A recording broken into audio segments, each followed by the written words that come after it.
Welcome everybody, this is Denny with my YouTube channel, Why Is This True? And joining me today is Rob States. And we're going to talk a little bit about time travel. And I want to thank you for welcoming me, for coming here and joining me. Didn't we already talk about time travel? Or Yeah. Never mind. Yeah. That's right. my only time travel joke, that's it. Okay. So I'm going to start off with a couple questions, and then Rob will give us a short description of what he knows and what he's just. Rob's short description. Yeah, because we're gonna try to limit it to like 10 or 15 minutes. So anyway, but yeah, thanks for joining me. And this is my first question. What are your criteria for what has and continues to pique your interest in advanced engineering and physics? So in '85, I was out of MIT for about 5 years. And I started finding out things that they didn't tell me. Okay, and I thought, hey, I knew everything. I had 3 master's degrees. I'd studied in basically the best mechanical engineering school on the planet. And here, there were things that didn't jive. And at the time, I asked 2 questions. The first one was, how come they didn't tell me? And second of all, did they know? Did these guys even know some of the out-of-the-box stuff that was, okay. And that was '85. And this time travel talk that I gave, because all the interest was in 2012. So that's 20 years or whatever. And over that period of time, I just kept delving into all these different areas. And in every area, the first thing I look for is there a credible scientist? Is there somebody that's educated? And the real problem is these guys, you know, there's always, how can I say this? The person that has adopted an issue and has gone public and is trying to recruit people for that issue, those guys, they often are poorly informed, or they're just speaking out of just hyperbole, you know. Now, I'll tell you, a guy that got my attention was Bob Lazar, and the reason was top scientist, spotted it right away. This guy knew all the correct terminology, his info about the elements, about how they interacted and stuff, great. There was one technical issue with how he described that spaceship, was it violated the conservation of baryon number. And I'm thinking, well, that's pretty damn minor. Everything else is okay. So he is one source that I got everything he ever said, and I really digested it. The other guy is Al Bielek, and with Bielek, and with him it's the same as John Cyril, in that he goes along giving no technical details, and then all of a sudden there's a couple of technical details, then he goes on.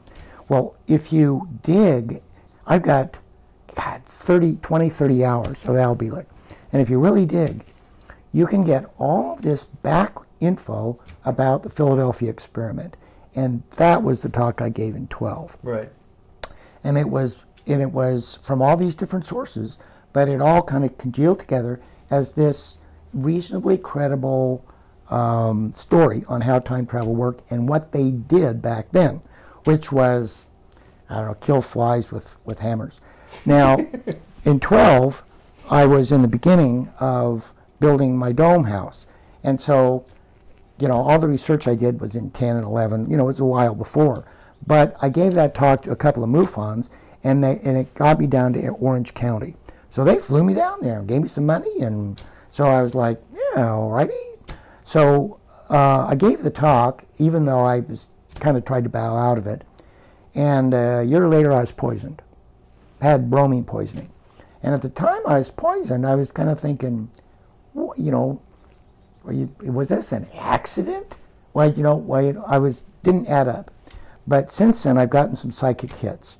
And it was the time travel that they were aggravated about. So what does that mean? Yeah, okay. It means you go back to that MUFON presentation, and I mean, I can't build you a time travel machine, but I can tell you what I was talking about aggravated them, you know. And so, and when that first went up on YouTube, it was only there for like 2 weeks. Oh. And I was taken down, and I was thinking, And what they did was they put the first half hour up, and I'm going, this is great marketing. There, you're gonna, if you like the first half hour, you're gonna buy the whole DVD. So I'm thinking, yeah, this is great news. The message is gonna get out. And then a couple of weeks later, it wasn't there, you know. And you know, with YouTube, there's always some kind of a goofy, you know, this was copyright infringement, or or the, you know, it's all BS. Yeah, you know, the wrong music or whatever. Yeah, geez. So the bottom line was, they poisoned me for that, and so my interest in alternative physics is because I thought I paid for a first-class education, and they blew it. Right. So now, since that MUFON Orange County presentation, which is still on is it on YouTube now? Because I have the DVD. It got back on YouTube. Okay, so it's back on YouTube. And it's searchable. You can find it. You can find it. But the deal was, back when they put it on in the beginning, it had run, and the power structure behind the scenes was on it. Okay, but now the power structure is so fragmented, and they are basically, you know, one-armed paper hanger. The MUFON organization, you mean? Not what I'm referring to is the bankers and some of the off-planet forces. Okay. Okay. That situation has made them less vigilant. Okay. And so now it's up, and it's kind of innocuous, doesn't get a lot of views. Right. But, you know, if you search around, you can find the darn thing. Okay, so I'm going to put the link in the description for this video. Oh, killer. Okay? Killer. Okay. So we can edit out all of your unprofessional monitoring. Yeah. Okay. All right, so that was 5 years ago. So what are the big changes since your MUFON Orange County presentation that you'd like to discuss about time travel now? So I know there's a lot of developments and there's a lot of things you can't talk about, as you've just explained, but there has been some changes since those days. One of which you just pointed out was that the black ops enforcement thing is a little bit more, you know. Well, basically, to answer your question, nothing going on. Oh gosh, thank you. Yeah, boring, same old, same old. And I have a psychic that I talk to now, and if you are doing anything this dangerous, get a psychic, you know. And you say, you know, in dream time, you go, I want a psychic. But anyway, I got this psychic, and whenever we meet, that's the first thing we say, nothing going on. But what she does is unbelievably complicated. What I do is unbelievably complicated, and when we get together, it is absolutely magic because we're on parallel life paths. It is just great. So yes, tons of things have been going on, and there are all these inventors, and the biggest thing is the Sands of Time, and that's a book that it's a Sean Morton. Sean David Morton. And I was able to get that book by cash meaning untraceable. And that's one of the things you want to do, is if you're going to a conference or doing something that you think you can get in trouble for, you try and do it untraceably. Leave your cell phone somewhere. You buy everything with cash. You take a bicycle. You know, I can tell you stories. Right. But with that little GPS thing, take that off your bicycle. Right. So a couple of the things that are going to be happening soon is they can't hold back all of the medical discoveries and all of the medical technology, and also free energy. Those two things. They're still holding on to global warming, and they need carbon taxes. I just don't see them ever getting that through. Mm-hmm. And I mean, if you don't know, this is one of the biggest hoaxes. Is global warming is not true. The hyperbole is carbon causes global warming. Well, the carbon has been going through the roof, and the planet hasn't warmed up a nickel in the last 20 years. And all the predictions were like, we're dead, you know? Yeah. And that's all to scare people into carbon taxes, which is basically a tax that these bankers would save their butts for. The hockey puck graph. Right. Al Gore, I could tell you what has been going on behind the scenes. But the biggest thing was 2008. In 2008, the bankers tried to print $40 trillion. And when they did that, that meant they were going to devalue all of China's T-bills. And China said no. and they said all the new dollars are your dollars. And all the dollars before '08 are going to be internationally tradable. Then those are the dollars that have a foreign exchange value. And all the new dollars, no. And it pulled the rug out from underneath those guys. The scam that had always worked in the past, it blew it. And a lot of the banks ended up with negative balance sheets that they've been doctoring ever since. But that whole scheme, as far as I know, was cooked up by European royalty. And they are unhappy with the bankers, who are a bunch of Satanists. Okay, but that was before 2012, right? Yep. Yep. So since well, the 2012, deal is, when that first happened, there were these events that occurred that at the time to me seemed innocuous. And now I'm looking back, you know, over the time, and they've propagated. When I first became an activist, I was kind of meditating on this, and I kind of said to the universe, I said, we are screwed. You know, there's a bunch of guys with all the guns that are running the show, and they're jerks, and there's just me, you know? And as far as I know, they're just going to mow me down like a, you know, as a steamroller, you know? By that time, they're telegraphing their punches, pretty much. Well, Spirit said two things. They said, A, you're not alone, and B, help will come when you need it. And I thought, oh, thanks for that. You know, I mean, I was still alone, whatever. But that's happened more times than you know. And if you're a light worker, you know it's happened to you. That you meet somebody like you that can facilitate something that's the right thing to do, and it's by frickin' accident. And at the time, you don't even notice. Yeah. You know, it's this whole ball game. Right. And what happened when we first met? It was like high fives. It was like we've both been on this path. It's thankless, but the deal is, you know deep down it's the right thing to do. Right. And if I was rich and lived on a yacht, I would not be happy.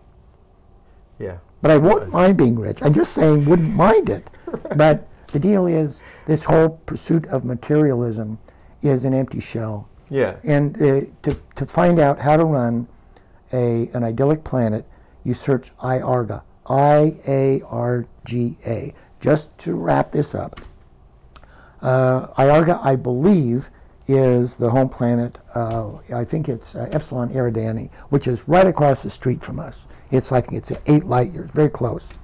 And they were in a fjord of Norway, I believe. And this architect's doing some late night fishing with his son, and they see some kind of splashing over there, and they go, gee, I think somebody might be in the water drowning or whatever. And they kind of get over there and they haul this guy out, and he's in a spacesuit. And they go, who are you, you know? And pretty quick, this spaceship comes out of the water. Long story short, it was an alien that was kind of out doing stuff, and he went to rescue them, and they said, we'd like to thank you for rescuing him. You have a choice. Here is a hunk of room temperature superconducting material. And he says, oh, that's not very important. They should have given it to me. And the other thing they said was, would you like a tour of our planet? And he goes, you are right. The guy's an architect. They gave him a 3-dimensional reality tour of their planet. But it didn't just include physically the planet, but it included their institutions. It's their educational system. It is the whole ballgame. They devote roughly 10, maybe 5% of their time to the public good. And the rest of the time is all free time. And that's how their society runs. Right. In the Native American culture, and it's similar in the Mayan culture, they were spending like 6 hours a week for the public good. And yet, we have to blow 40 hours for the public good, and it's all because of the bankers, of the overhead that we have to drag along with us. The farming humans operation. Oh boy. Yeah. That's one of the things you would never talk about, is the slave trade. Yeah. Well, we're doing it here on Why Is This True? Did you see the 60 Minutes on the slave trade?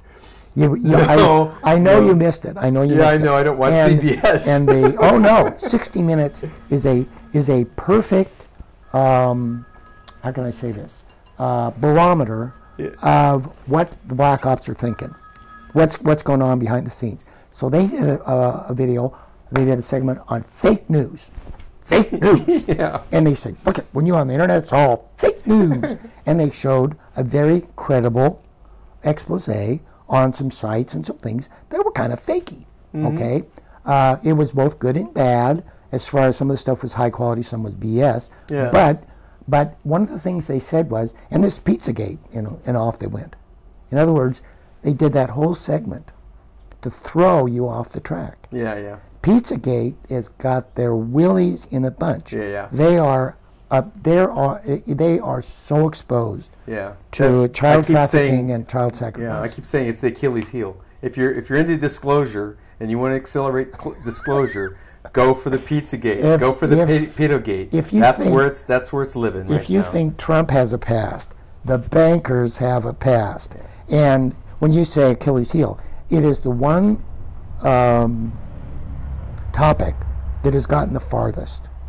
As far as we know, there's so much incriminating evidence. So of all the things to support, it's that one. Yes. That if you're doing that, you're not just how can I say this? Supporting one cause. Right. You're supporting a transition to a much better. The whole disclosure. That is exactly what you're doing. Okay, so we didn't get into the nitty-gritty on time travel in this, but we did talk about what's changed Sands since of Time. 12. So check out Sands of Time and check out the Orange County MUFON presentation that Rob did, and I'll post the links down there. And thank you. And we're going to start the next video on health, which he's made some preparations for. Electromagnetic disease. Electromagnetic disease. Right. So thanks everybody for joining us, and we'll see you soon. Bye.